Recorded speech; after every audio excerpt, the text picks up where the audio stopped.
So American characters give you that freedom. I think that's, I feel liberated in that sense to be able to write about America. Although I never got to that comfort of writing about it until I was there for over 5 years. So yeah, the stories change thematically, and new places open new freedoms. The last country I was staying in, it was Kazakhstan, so where I was for close to 2 years. And it was after leaving Kazakhstan and coming back here that I wrote something about Kazakhstan and fiction that's based in Kazakh language and culture. So, yeah, so I was teaching and raising a family, something like that. So yeah, someone else.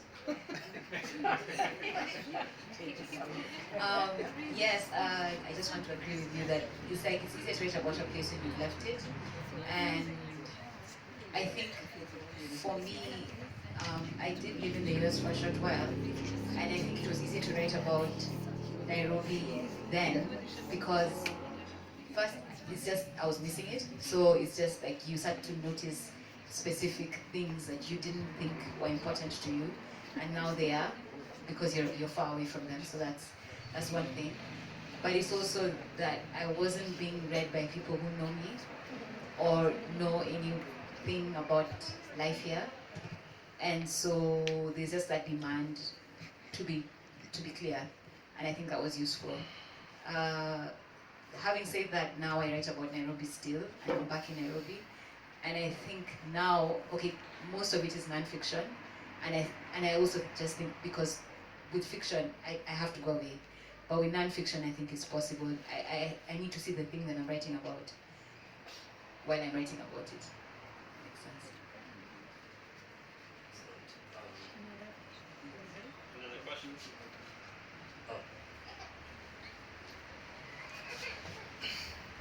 Hi.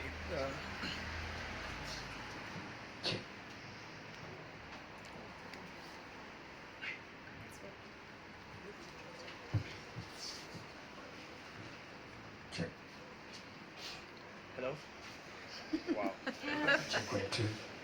I think, yeah, I can just, yeah. So my question is to Abdul, and first, Idris, hello. It's fine. Okay, so my question is to Abdul, and I have two questions. I mean, traditionally, it's fine. Traditionally, Somalis are known as, I mean, for their oral tradition. Yeah. So for you as a Somali and a writer, was it a challenge? I mean, coming from a community which relies upon, relaying the information orally to now writing. Was that a challenge? And then the other thing about segregation, do you think just because Somalis it's like they're constantly on the move? Because I think they live up to their nomadic nature. So do you think it's about their nature, that's why they feel, comfortable wherever they are instead of, Okay, so the second question is on Ryan here. Yeah, I will. Okay. Can you sort of repeat the question as you start to answer? Yeah, so yeah, the first question was about if I face any challenges coming from an oral culture, and now I have to be practicing art in written form and depicting scenes and events from that culture in writing. So yeah, correct? Yeah, of course we are an oral culture, and all of that stylistic devices, poetic language, that in the case of say white people who are native speakers of English or French, so the stuff that they would leave to writers, okay, it's only a writer who can do that, who can write like that. In our case, we speak it on the streets. Yeah, so our literature is right on the streets. So the best words and devices come from a regular guy chewing cut, under a shed. So in bringing that depth into the written form wasn't a challenge for me because I was introduced to multiple languages as a child. and I never really got to think of my own native language or languages as languages I could write in. I always thought, okay, I write in a language that I learn in class, English or Swahili or Arabic, you know. So I have always thought that, okay, writing happens in English only or in Swahili, and did not feel any, in fact, if anything, everything I ever heard or saw as a child, as far as the telling of it goes, of course I would be more comfortable telling it verbally, but when it came to relaying it to another person who is not from my culture, I've only thought about writing in another language. So the translation had always been inbuilt and natural since I was a kid. And yeah, I think we talk a lot, you know, the Kushaitic people talk a lot because maybe we make up for our lack of those creative, sexy dances that the farmers have. Yeah, so we make up for it with like a rich oral tradition because our waists don't shake as much.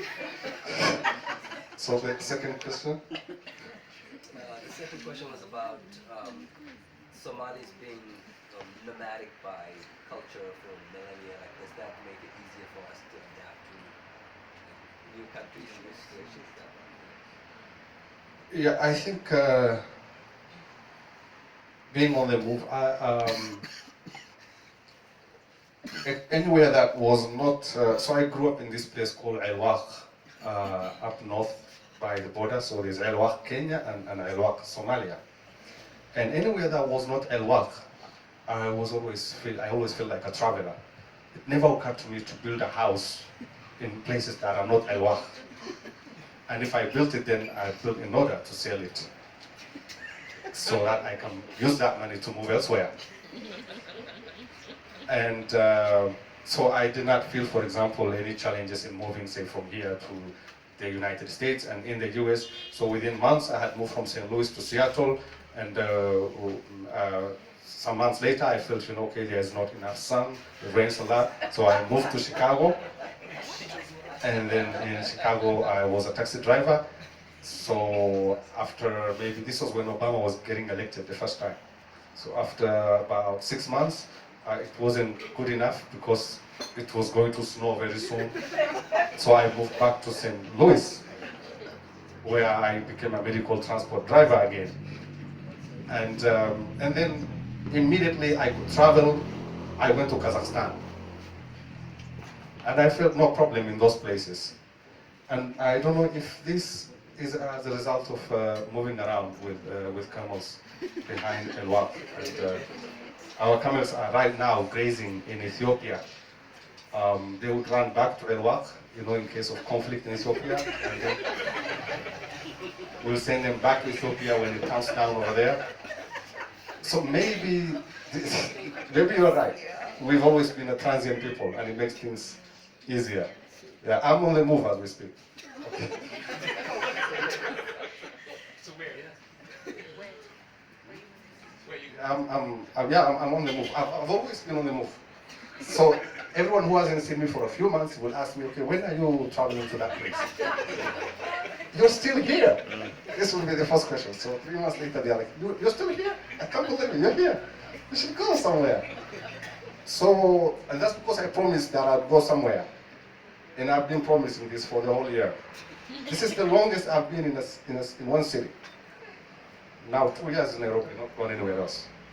But also, as the other Somali on this panel, I would like to add that I think there is some truth to the fact that because we were traditionally nomadic people, at least that's my excuse as to why I genuinely feel like wherever I go, I can make it home.